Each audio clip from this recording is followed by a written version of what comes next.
হরে কৃষ্ণ। সকলকে আবারও কৃষ্ণপ্রীতি শুভেচ্ছা জানিয়ে আমাদের ধারাবাহিক শ্রীমদ্ ভাগবত গীতার ক্লাসে আপনাদেরকে স্বাগতম জানাচ্ছি। আজ আমরা শ্রীমদ্ ভাগবত গীতার অন্তর্গত সপ্তম অধ্যায়ের 22 নম্বর শ্লোক নিয়ে আলোচনা করব। শ্লোকটিতে অনেকগুলো বিষয় আমরা জানতে পারবো যে আমাদের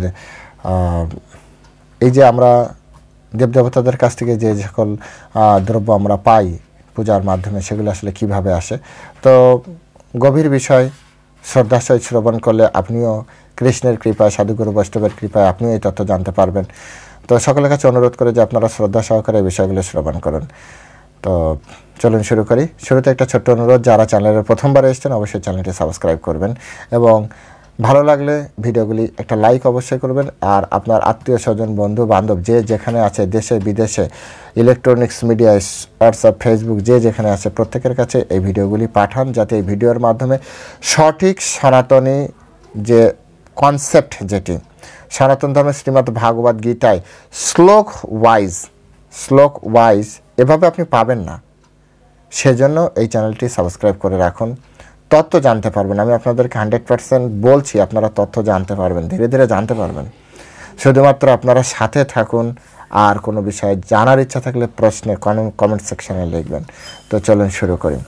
নম ওম বিষ্ণুপাদায় কৃষ্ণপ্রেষ্ঠায় ভূতলে শ্রীমতী ভক্তিবেদান্ত স্বামিনীতি নামিনে নমস্তে সরস্বতী দেবী গৌরবাণী প্রচারিণে নির্বিশেষ শূন্যবাদী পাশ্চাত্য দেশতারিণে বাঞ্ছা কল্পতরুর্ভৈশ্চ কৃপা সিন্ধুভ্যেব চ পতিতানাং পাবনেভ্যো বৈষ্ণবেভ্যো নমো নমঃ।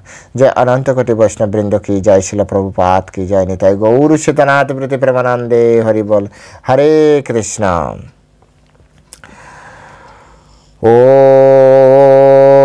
ওম নমো ভগবতে বাসুদেবায়।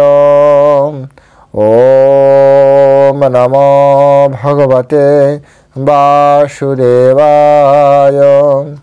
ওম নমো ভগবতে বাসুদেবায়। শ্রীমদ্ ভাগবত গীতা সপ্তম অধ্যায় বিজ্ঞান যোগ, শ্লোক নম্বর 22। স্বাত্ময়া শ্রদ্ধায়া যুক্তং তস্য আরাধনাম ইহতে লভতে চ ততো কামান ময়ীব বিহিতান হিতান। স্বাত্ময়া শ্রদ্ধায়া যুক্তং তস্য আরাধনাম ইহতে লাভতে চ ততো কামান বিহিতময়ীব বিহিতান হিতান। হরে কৃষ্ণ। তো এখন আমরা এই সংস্কৃত শ্লোকের শিল প্রভুপাদ কর্তৃক যে বাংলা ভাষানুবাদ আছে, সেই ভাষানুবাদ আমরা শ্রবণ করব। অনুবাদ: সেই ব্যক্তি শ্রদ্ধাযুক্ত হয়ে সেই দেবতার আরাধনা করেন এবং সেই দেবতার কাছ থেকে আমারই দ্বারা বিহিত কাম্য বস্তু অবশ্যই লাভ করেন। আমি আরেকবার পড়ছি। সেই ব্যক্তি শ্রদ্ধাযুক্ত হয়ে সেই দেবতার আরাধনা করেন এবং সেই দেবতার কাছ থেকে আমারই দ্বারা বিহিত কাম্য বস্তু অবশ্যই লাভ করেন। হরে কৃষ্ণ। জয় শিল প্রভুপাদ কি জয়। তো এখন আমরা শিল প্রভুপাদ কর্তৃক এই যে সংস্কৃত শ্লোক, তার উপরে যে ভাষ্য প্রদান করা হয়েছে এবং শিল বলদেব বিদ্যাভূষণ এবং বিশ্বনাথ চক্রবর্তী ঠাকুর যে ভাষ্য প্রদান করেছে, সেই ভাষ্যের আলোকে আমরা এই শ্লোকটি বিচার করার এবং এই শ্লোকটি হৃদয়ঙ্গম করার এবং এই শ্লোকের মাধ্যমে আমরা পুরো বিষয়টি বোঝার চেষ্টা করব। এখানে প্রথমেই সুন্দরভাবে বলা হচ্ছে, সেই ব্যক্তি শ্রদ্ধাযুক্ত হয়ে সেই দেবতার আরাধনা করেন। অর্থাৎ যে ব্যক্তির যার যেখানে শ্রদ্ধা, আসক্তি অনুযায়ী গতি, আসক্তি অনুযায়ী শ্রদ্ধা, এটি হচ্ছে এই জগতের নিয়ম। যার প্রতি আপনার আসক্তি হবে, তার কথাই আপনার ভালো লাগবে, তাকে দেখতে ইচ্ছা করবে, তার পূজা করতে ইচ্ছা করবে। যেখান থেকে আপনার লাভ আছে সেখানেই আপনি সবসময় যেতে চাইবেন। এটি হচ্ছে এই জগতের নিয়ম। এই জগৎ এইভাবেই তৈরি করা হয়েছে। তাই কিন্তু কথা হচ্ছে যে ভগবানের অনুমতি ছাড়া দেবদেবতারাও আমাদেরকে কিছু দিতে পারবে না। এই চরম সত্য কথা আমরা বেশিরভাগ মানুষ আজ ভুলে গিয়েছি। আমার আসক্তি হতে পারে আমার অর্থে, আর তার জন্য আমি লক্ষ্মীর উপাসনা করতে পারি, কিন্তু সাথে সাথে আমাকে এটাও তো জানতে হবে যে লক্ষ্মী দেবী একা কি আমাকে টাকা দিতে পারবে? না, নারায়ণের অনুমতি ভিন্ন, মাতা লক্ষ্মী কিছুই দিতে পারবে না। তাই শিল প্রভুপাদ বারবার করে বলেছেন, তোমরা লক্ষ্মীর পিছনে ছোট না, তোমরা নারায়ণের সেবার পিছনে ছোট। নারায়ণ যদি তোমাদের প্রতি সন্তুষ্ট হয়ে যায়, মা লক্ষ্মী তোমাদেরকে 4 হাত দিয়ে দেবে, তোমাদের তো মাত্র 2টি হাত। তোমরা 2টি হাত আর কত নেবে 4 হাত দিয়ে যদি দেয়।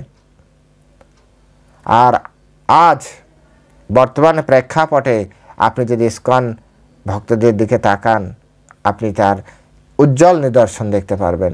ইসকনের একসময় কিছুই ছিল না, কিন্তু শুধুমাত্র পরমেশ্বর ভগবান শ্রীকৃষ্ণকে সন্তুষ্টি করার, যতটা পারে সেবা করার চেষ্টা করা হয়েছে। আর আজ ইসকন দেখুন, আপনি ইতিহাস শুনলে অবাক হয়ে যাবেন। আমাদের মায়াপুর রাধা মাধব মন্দিরে আমরা পঙ্কজাঙ্গির প্রভু, উনি এখন নেই, উনি অপ্রকাট হয়েছেন। প্রধান পূজারীর ভিতরে 2 জন ছিলেন, পঙ্কজাঙ্গির প্রভু এবং জননিবাস প্রভু। তো পঙ্কজাঙ্গির প্রভু এই কথাটি বলেছিলেন। একটা দিন ছিল ইসকন তখন প্রথম মায়াপুরে, যখন রাধা মাধব অলরেডি এসেছেন। আপনি জানেন এখন তো ভগবানের রাজভোগ ভগবানকে অফার করা হয়। ভগবানের বৈভব ঐশ্বর্য এগুলো সব ভগবান তৈরি করেছেন। একটা দিন ছিল যখন আপনার 1 টাকা অথবা 8 আনা দিয়ে, 50 পয়সা দিয়ে নবদ্বীপ থেকে একটা ছোট্ট মানে মিষ্টি কিনে নিয়ে আসা হতো এবং সেটাকে 8টা ভাগ করা হতো। তারপরে সেই একটা ভাগ দিয়ে ভগবানের পূজা করা হতো। কায় মনোবাক্যে তারা পূজা করেছে ভগবানের, কায় মনোবাক্যে পূজা করেছে। আর সে কারণে আজ ইসকনের বৈভব দেখুন। এমনি হয় না সব কিছু। শাস্ত্রে যেভাবে বলেছে, শাস্ত্রকে রক্ষা করলে সব কিছু হয়। আমাদের উল্টা। আমাদের জীবনে আমরা যে কেন এই প্রবলেম ফেস করছি, অর্থনৈতিক প্রবলেম ফেস করছি, আমরা উল্টা জীবনযাপন করছি। যেমন খুব সিম্পলি একটা জিনিস বোঝাই, প্রসঙ্গত তাই। আপনাকে ধর স্বামী আর স্ত্রী হচ্ছেন অত্যন্ত পতিব্রতা স্ত্রী।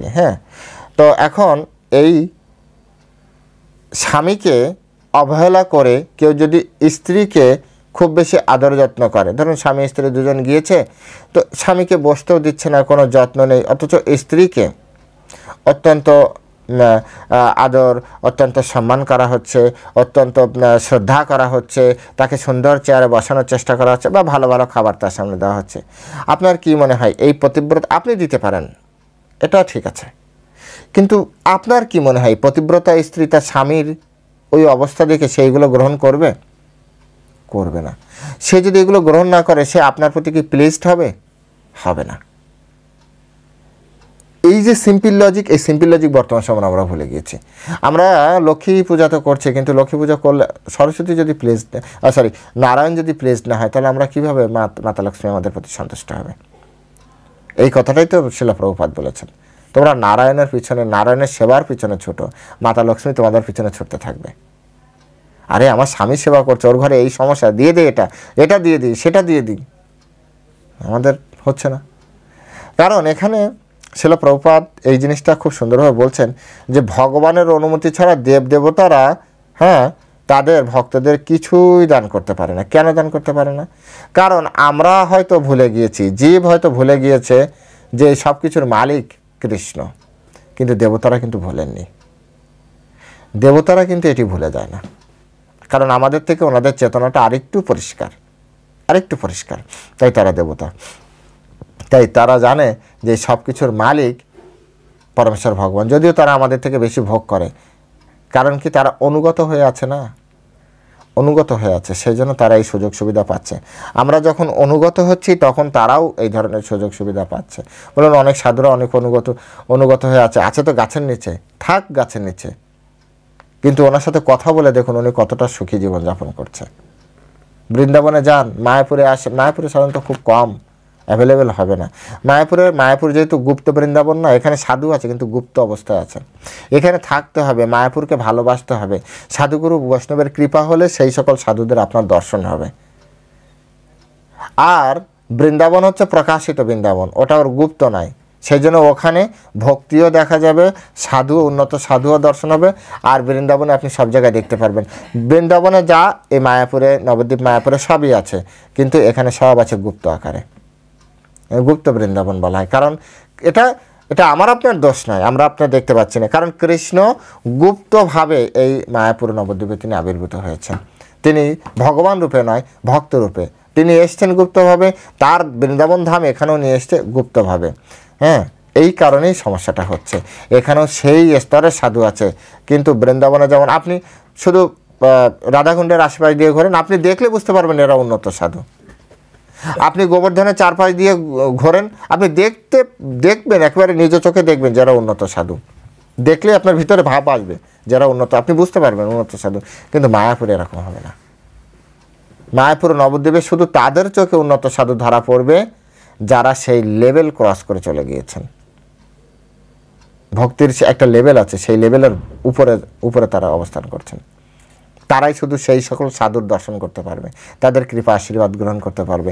আর জেনারেল লেভেলে, জেনারেল যে লেয়ার, সেই লেয়ারে সকলকে মনে হয় ভক্ত ঠিক আছে, হরে কৃষ্ণ, কিন্তু এখানে সেই ভক্ত আছে। এটা থাকতে হবে। থাকতে থাকতে কী হয়, ধামের কৃপা হয়, সাধুগুরু বৈষ্ণবের কৃপা হয়, তো তখন সেগুলি দেখা যায়। তো যে উদ্দেশ্য নিয়ে এটি বলা হয়েছিল যে শুদ্ধ ভক্তরা যেমন কৃষ্ণর অহিতকী বিষয় ভোলে না, তেমনি দেবতারাও ভোলে না। তাই দেবতাদের আমরা হয়তো ডাকতে পারি, কিন্তু দেবতারা যেহেতু জানে এটা কৃষ্ণের সম্পত্তি, তাই কৃষ্ণের কাছ থেকে না বলে, তার অনুমতি না নিয়ে তিনি কিন্তু আমাদের দিতে পারেন না। এই কথাটি কৃষ্ণ স্বয়ং নিজে স্বীকার করেছেন। কেন বলবেন কৃষ্ণ অহম সর্বস্ব প্রভব? কারণ কৃষ্ণ সত্যিই কৃষ্ণ থেকে সব কিছু সৃষ্টি হয়েছে। যেহেতু কৃষ্ণ থেকে সৃষ্টি হয়েছে, তাই সমস্ত দেবদেবতারা তিনারা জানেন যে কৃষ্ণ যদি না চায় তাহলে আমরা দিতে পারবো না, দিলে আবার কৃষ্ণ আমাদের পরে রেখে যাবে। একজনের জিনিস আপনি আরেকজনকে দিতে পারেন না তার অনুমতি বাদ দিয়ে। তার অনুমতি, আমরা তো আমাদের কাছে যারা যদি কখনো কেউ মোবাইল নাম্বার চায় যে অমুকের মোবাইল নাম্বার, আমরা আমাদেরটা আমরা আপনার কাছে দিতে পারি, কিন্তু আপনারা যদি বলেন অমুকের মোবাইল নাম্বার যদি আমার কাছে থাকেও না, আমরা কি বলি জানেন, আমাকে খুঁজতে হবে আদৌ আছে কি না আছে, হ্যাঁ আমাকে একটু দেখতে হবে, কারণ আমি আপনাকে ভালো চিনি না, তার সাথে আপনার রিলেশন জানেন, হঠাৎ করে মোবাইল নাম্বার দেওয়াটা এটা ঠিক না। একজনের ঘরের জিনিস সে আপনাকে দিতে পারে, আমাকে দিতে পারে, কিন্তু আমি আরেকজনের ঘরের জিনিস আপনাকে দিতে পারি না, আপনি আরেকজনের ঘরের জিনিস আমাকে দিতে পারেন না। এগুলো বিচার, এগুলো বিচার, এগুলি তো আমাদের বুঝতেই হবে। ঠিক তেমনি এই অনন্তকোটি ব্রহ্মাণ্ডের মালিককে, একমাত্র মালিক হচ্ছে পরমেশ্বর ভগবান শ্রীকৃষ্ণ। মাত্র পরতরনান্নাথ কিঞ্চিৎ অস্তি ধনঞ্জয়, আমার থেকে শ্রেষ্ঠ এই জগতে কেউ নেই। তো কথা আমি ভুলে গেছি, কিন্তু দেবতারাদের মনে আছে। দেবতারা বলছে যে তুমি তো চাইছো, কিন্তু এখানকার কোনো কিছু আমার না, কিন্তু যেহেতু শ্রদ্ধা করেছো, পূজা করেছো, তোমাকে তো কিছু দিতে হয়, তখন তারা পরমেশ্বর ভগবানের অনুমতিতে আমাদের কাম্যবস্তু আমাদেরকে প্রদান করে। এইভাবেই আমরা এই জগতে সব কিছু পাচ্ছি। পূজা তো করছি দেবতার, কিন্তু আসছে কে, কোথা থেকে? আসছে পরমেশ্বর ভগবান থেকে, কারণ তিনিই হচ্ছেন সব কিছুর সোর্স, তিনিই হচ্ছেন সমস্ত কিছুর একমাত্র মালিক। ভক্তরাম যজ্ঞ তপসাম সর্বলোক মহেশ্বরাম, সমস্ত লোকের মহা ঈশ্বর, মহেশ্বর হচ্ছে কৃষ্ণ। গীতায় কৃষ্ণ নিজে বলেছেন সর্বলোক মহেশ্বরাম, একটি শব্দ। অহম সর্বস্ব প্রভাব, আমার থেকে সব কিছু সৃষ্টি হয়েছে, একটি। মত্ত পরতরনান্নাথ কিঞ্চিৎ অস্তি ধনঞ্জয়, আমার থেকে শ্রেষ্ঠ আর কেউ নেই। এরকম অনেক বিষয়, অনেক ছোট ছোট বিষয়গুলো যদি এখন করা হয়, আপনারা বুঝতে পারবেন যে হ্যাঁ কৃষ্ণ তো আসলে সবার সেরা। তো কৃষ্ণকে বাদ দিয়ে দেবতারা কিছু করতে পারবে না। আমি আপনি ডাকতে পারি কৃষ্ণকে বাদ দিয়ে দেবতাদেরকে, কিন্তু দেবতারা এই ভুল করবে না যে টুপ করে আমার ডাকে প্লিজড হয়ে দেবতারা আমাকে আপনাকে কিছু প্রদান করবে। এই ভুল দেবতারা কখনো করবে না, নিশ্চিন্ত থাকেন। দেবতারা কৃষ্ণের কাছে যাবে, যে ওনার কাছ থেকে শুনবে অমুক ভক্ত, আমার একজন ভক্ত এরকম কিছু একটা বলেছে, চেয়েছে, আমি কি দিতে পারি? কৃষ্ণ বলে ওকে ঠিক আছে, কিন্তু এই অনুমতিটুকু লাগবে। কৃষ্ণ না বলবে না, অনুমতি লাগবে। কিন্তু শিলা প্রভুপাদ এখানে খুব সুন্দরভাবে বোঝাচ্ছেন যে কৃষ্ণ ভক্তদের ক্ষেত্রে এই জিনিসটা হচ্ছে হ্যাঁ ঠিক বিপরীত। কৃষ্ণ ভক্তরা জানতে পেরে গিয়েছে, যেমন এই যারা গীতা ভাগবতে অনেকে বলে না যে বৈষ্ণবরা দেবতাদের পূজা কেন করবে না, এই কারণে করবে না, কারণ আমি জানি যে দেবতাদের ওরা দিতে পারবে না, দিতে পারবে কৃষ্ণ, তো আমি ডাইরেক্ট কৃষ্ণের উপাসনা করি, আমি কেন দেবতাদের উপাসনা করতে যাব? আমার মাথায় কি সিট আছে নাকি? যেহেতু আমি একবার জেনে ফেলেছি শাস্ত্র বিচার, শাস্ত্র বিচারে আপনারা দেখুন, যে কোনো ব্যক্তির, যে কোনো সোসাইটির যারা অন্তত গীতাকে, এই গীতাকে মান্যতা দিয়েছে, 700 শ্লোকীয় ভগবদ গীতাকে যারা মান্যতা দিয়েছে, অনেকে আবার এখন কিন্তু অনেক অনেক গীতা আছে, শ্রীমদ্ ভাগবত গীতা 700 শ্লোকী ভাগবত গীতা যারা মান্যতা দিয়েছে, আপনি এই শ্লোক দেখেন, 7ম অধ্যায়ের 22 নম্বর শ্লোক। এখানে কি বলছে? কৃষ্ণ ছাড়া কোনো দেবতা কিছুই দিতে পারবে না। তো কৃষ্ণ ছাড়া যদি দিতে না পারে, তাহলে আমি কৃষ্ণ ছাড়া অন্য কাউকে ডাকবো কেন? বেকার সময় নষ্ট। আমি ভায়া হয়ে একটা জিনিস আমি কেন নিতে যাব? ভায়া হয়ে ছাড়া আপনি এমন কি বড় ভক্ত হয়ে পড়েছেন যে ভায়া হয়ে নিতে চান না? আপনার সাধন ভজল বর মনে হচ্ছে আপনি অনেক বড় সাধু বৈষ্ণব হয়েছেন। বিষয়টা সাধু বৈষ্ণব হওয়ার কথা না, বিষয়টা হচ্ছে ক্লিয়ার। আমাকে তো ওখানেও আপনি কি মনে করতেন, মা কালীকে এই ডাকলাম আর এই আমি একটু ফল পাবো? সেখানেও কঠিন তপস্যা করতে হবে। এই দুর্গা ঠাকুরকে দিলাম আর দুর্গা ঠাকুর আমাকে সমস্ত কিছু দিয়ে দেবে, এত সহজ? শিবজি মহারাজকে আমি বললাম, হে ভগবান, হে শিবজি মহারাজ, আমি আপনার অত্যন্ত প্রিয় ভক্ত, আমি আজ থেকে আপনার চরণে আত্মসমর্পণ করলাম, আর সাথে সাথে আমার একটা সোনার লঙ্কা হয়ে যাবে? এত সহজ নাকি? ওখানেও আমাকে প্রচণ্ড তপস্যা করতে হবে। তো প্রচণ্ড তপস্যা করেও তো আমার জড়জগতের বিষয় মিলবে। আবার তাও আসছে কি? কৃষ্ণ হয়ে। তো আমি কৃষ্ণের কাছ থেকে আসছে এদের হয়ে, তো ডাইরেক্ট সেই আরাধনা কৃষ্ণ করলেই তো আমার লাভ। এইটুক বিষয় না বুঝতে পারলে আর ভগবদ্গীতা কীভাবে বোঝা যাবে? সেজন্য প্রত্যেকে আপনারা গীতা পড়ুন, গীতা শুনুন, গীতার আলোকে জীবন করুন। আপনারা প্রত্যেক ব্যক্তি যারা যে যে সোসাইটিতে আছেন, যে যে ব্রাহ্মণের কাছে আছেন, গীতাটা নিন। ওটা তো আপনাদের ইস্কনের গীতা, ওটা তো ওরকম লেখা থাকতেই পারে, মানছি ইস্কনের গীতা, এটা ইস্কনের গীতা, হ্যাঁ মানছি। এই দেখুন, এই আর একটা গীতা আছে এত বড়, এটাও গীতা, আরও গীতা আছে, ঠিক আছে, আরও গীতা আছে।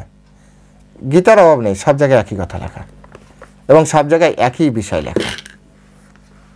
সুতরাং আপনি কীভাবে বলবেন যে এটা এই শ্লোকে এরকম বলছে না? সুতরাং আপনারা পড়েন, শ্লোক পড়েন, শ্লোকটা একটু বিচার করেন, এই ক্লাসটা শোনার পরে আবার পড়েন, দেখবেন আপনারা বুঝতে পারবেন। এই কারণে বৈষ্ণব হওয়ার পরে যারা একবার বিষয়টা বুঝতে পেরেছে, তারা আর অন্য দেবদেবতার কাছে বেকার সময় নষ্ট করতে যায় না। অশ্রদ্ধা করে যায় না তা না, তাদের প্রতি নিন্দামন্দ এরকম কিছু না, যে আমার তো বেকার সময় নষ্ট হবে ওখানে যে। আমি যাই জড়জগতের কিছু যদি পাই, তাও তো আমার কৃষ্ণের কাছ থেকেই আসবে। এই কথাটি এখানে বলেছে, লভতে চ ততবাহ কামান, সে কামনার বিষয়বস্তু, ময়ৈব বিহিতান হিতান, আমার দ্বারা সেই সব কিছু প্রাপ্তি হবে। আরে যদি কৃষ্ণের দ্বারাই সব কিছু প্রাপ্তি করবে, কৃষ্ণের দ্বারাই যদি সব কিছু প্রাপ্তি করতে হবে, তাহলে ডাইরেক্ট কৃষ্ণকে ডাকি। ডাইরেক্ট কৃষ্ণকে কীভাবে ডাকবো? আমরা তো আসলে অত কিছু বুঝি না। খুব সিম্পল, হরে কৃষ্ণ মহামন্ত্র কীর্তন করুন। এই যে আমার মোবাইল নাম্বার দেওয়া থাকছে, আপনারা অনেকেই জানেন মোবাইল নাম্বার দেওয়া থাকছে। এখন আপনি আমাকে ডাইরেক্ট ফোন করতে পারেন, তো ডাইরেক্ট কথা বলতে পারেন। এখন আপনি যদি চিন্তা করেন না, আপনি কারো কাছ থেকে ইসকনের হায়ার অথরিটির আপনি নাম্বার পেতেই পারেন। এখন নেটে সব কিছু অ্যাভেলেবেল, বা কোনো ভক্তের মাধ্যমে পেতে পারেন। আপনি ফোন লাগালেন, আমি আপনাদের সোসাইটির এইরকম একজন ভক্তের সাথে আমি কথা বলতে চাই। উনি আবার বলবে যে এই ছেলেটা কোন ডিপার্টমেন্টের সেবা করে, ও অমুক ডিপার্টমেন্টে অমুক মহারাজের আন্ডারে। উনি তো আর ডাইরেক্ট আমাকে দিবে না, কারণ আমি একজন ছোট্ট একটা পিপিলিকা সমবস্তু। হায়ার অথরিটির কাছে আমার মূল্য নেই বরাবর, ঠিক আছে। এখন উনি আমাকে চিনবে না, উনি চিনবে আমার উপরে অথরিটি মহারাজকে। মহারাজ আপনার আন্ডারে এরকম একটা ছেলে কাজ করে, হ্যাঁ কাজ করে, তো ঠিক আছে, ওনার সাথে উনি অমুকের সাথে কথা বলবে, ওনাকে একটু কথা বলতে বলবেন। এই যে একটা বিশাল ভায়া, এটা না করে তো ডাইরেক্ট কথা বলা যায়। তো ঠিক একইভাবে দেবতাদের উপাসনার মাধ্যমে আপনার যা প্রাপ্তি হবে, সেটা তো কৃষ্ণ থেকে আসবে ডাইরেক্ট। তো আপনার মনের কথা আপনি কৃষ্ণকে বলেন, ডাইরেক্ট বলেন। এর কি কোনো উপায় আপনার জানা নেই? ইসকনে আসেন, আমরা জানিয়ে দেবো। গৌরীয় মঠে আসেন, গৌরীয় মঠ জানিয়ে দেবে। যদি আপনি মনে করেন যে না, আমি আসলে কিভাবে জানবো, আমি বুঝতে পারছি না, আসুন আমাদের কাছে। এর থেকে সহজ সরল আর কোনো উপায় নেই। আমি অ্যাট এ গ্ল্যান্স বলে দিচ্ছি, শুধুমাত্র হরে কৃষ্ণ মহামন্ত্র কীর্তন করুন, গীতা পড়ুন প্রতিদিন, ব্যাস আপনি জানতে পারবেন, আপনার কৃষ্ণের সাথে লিঙ্ক হয়ে যাবে। শুধু আমাদের সাথে থাকুন, দেখবেন হয়ে যাবে। আহামরি কোনো কিছু না। আপনাকে একটা বড় বেদ নিয়ে, একটা বড় যজ্ঞশালার 50 টন ঘি নিয়ে আপনাকে বসতে হবে না। শুধু 50 টাকা দিয়ে একটা জপমালা কিনবেন আর 200-300 টাকা দিয়ে একটা গীতা কিনবেন, এই আপনার হয়ে গেল। শুরু করে দিন যজ্ঞ, আপনার সমস্ত প্রাপ্তি। ইহা হইতে সর্বসিদ্ধি হইবে সবার। চৈতন্য মহাপ্রভু এই এই এই এই বড় কথা বলে গিয়েছে।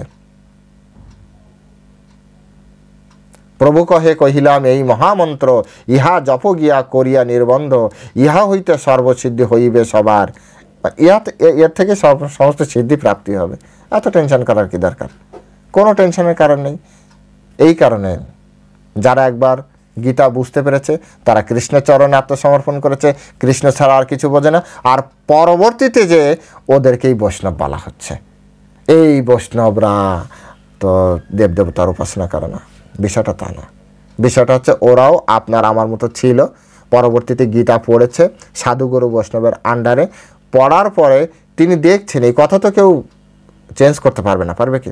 এই কথা পড়ার পরে তার ভিতরে এই চেতনা তৈরি হয়েছে যে আসলে আমি তো ডাইরেক্ট কৃষ্ণের উপাসনা করতে পারি।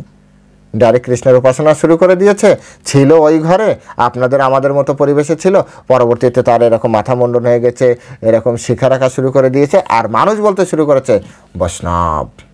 যখন বাইরে ছিলাম তখন কেউ বৈষ্ণব বলতো না। বৈষ্ণব বলতো, আপনাকেও বলে না, আমাকেও বলতো না। কিন্তু যখন এই আপনি কৃষ্ণের উপাসনা শুরু করেছেন, বিষ্ণুর উপাসনা শুরু করেছেন, একমাত্র আপনার গতি কৃষ্ণকে আপনি ধরে নিয়েছেন, আপনাকে সকলে বৈষ্ণব বলতে শুরু করে দিয়েছে। একই তো ব্যক্তি, শুধুমাত্র চেতনা পরিবর্তন করেছেন, জীবন দর্শন পরিবর্তন করেছেন, আপনার আরাধনার পন্থা পরিবর্তন করেছেন, আপনার নাম চেঞ্জ হয়ে গেছে, এই তো। এই জন্য শুদ্ধ ভক্ত যারা, শুদ্ধ বৈষ্ণব যারা, যারা বুদ্ধিমান ব্যক্তি, এই জন্য বলে না যেইজন কৃষ্ণ ভজে সে বড় চতুর। চতুর না হলে কৃষ্ণ ভজনা করতে পারবে না। আবার সরল, গাও গাও পুনঃ গৌরাঙ্গের গুণ সরল করি এমন। সরল, সরল মানে কেমন? যা হয় কৃষ্ণের কাছে বলে দেয়, ভিতর বাইরে সব সমান, কুটিল নয়, জটিল নয়, সরল। কিন্তু চালাক। এই কারণে চালাক, কারণ তিনি এই জড়জগতে অত্যন্ত চালাকি করে এই জড়জগতে সুন্দরভাবে বিচরণ করেন, সুন্দরভাবে বিচরণ করেন। কাউকে আঘাত না দিয়ে, কারোর সাথে কোনো বৈরী সম্পর্ক না তৈরি করে, কারো কায় মনোবাক্যে কষ্ট না দিয়ে তিনি তার ভজন মার্গে স্থির থেকে তার লক্ষ্যে তিনি স্থির থাকেন। এটা চালাকি নয়, এটা অনেক বড় চালাকি। চালাক মানে কি? বুদ্ধিমান ব্যক্তি। চালাক তো লোকাল একটি শব্দ। বুদ্ধিমান, অত্যন্ত বুদ্ধিমান ব্যক্তি, সে বড় চতুর, চতুর ব্যক্তি, বুদ্ধিমান ব্যক্তি। বুদ্ধিমান না হলে কি ডাইরেক্ট এই জগতে থেকে কৃষ্ণের, কারণ এই জগতে যা কিছু পাওয়া টাওয়ার সব বিষয়ে দেবতারাই দেখছে। আধিকারিক ব্যক্তি হচ্ছে দেবতা, তাদের ঊর্ধ্বে যে তারা কৃষ্ণকে ডাকছে। তাই শিল প্রভুপাদ এরকমভাবে বলেছেন যে শুদ্ধ ভক্ত যারা, কৃষ্ণ ভক্ত যারা, হ্যাঁ, শুদ্ধ ভগবত ভক্তের কোনো কিছুর এরকম, তাদের এরকম যেহেতু প্রয়োজন নেই, তাই তারা কৃষ্ণকে ডাকছে। তারা এই জড়জগতে কোনো কিছু চায় না।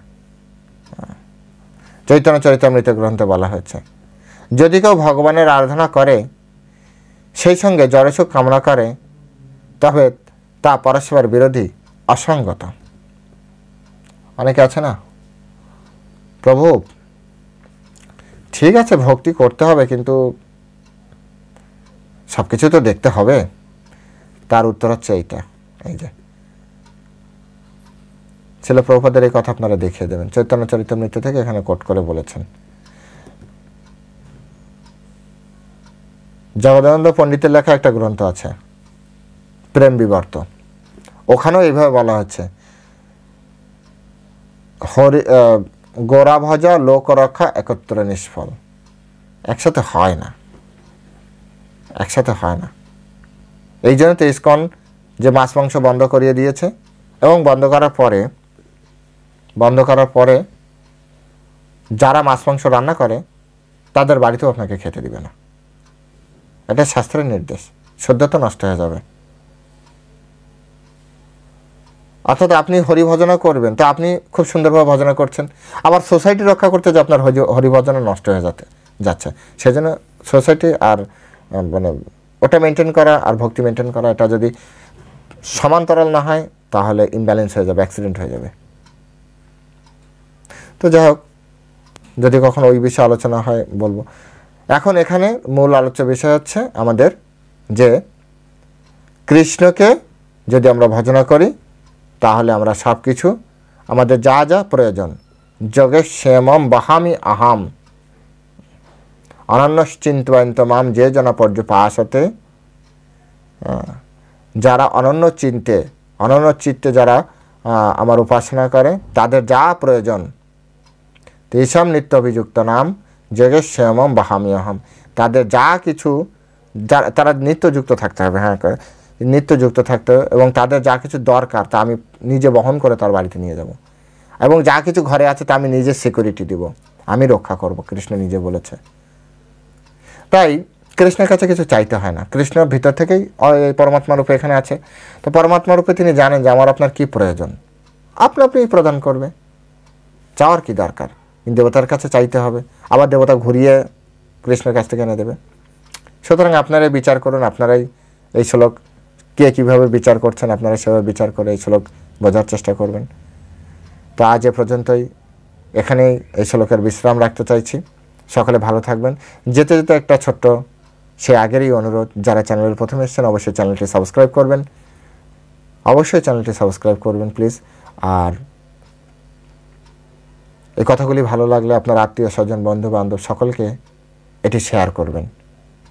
এর মাধ্যমে যে কত লোকের পরম মঙ্গল হতে পারে সেটি আপনি আজও জানি না, আজও আমরা জানি না, কারণ কার কথায় কখন কিভাবে ভালো লেগে যায় কেউই জানে না। তাই আপনার ছোট্ট একটা শেয়ারে অনেক ব্যক্তির উপকার হতে পারে, আপনার ছোট্ট একটা সাবস্ক্রাইবে এই চ্যানেলটা আরও হাজার মানুষের কাছে পৌঁছে যেতে পারে।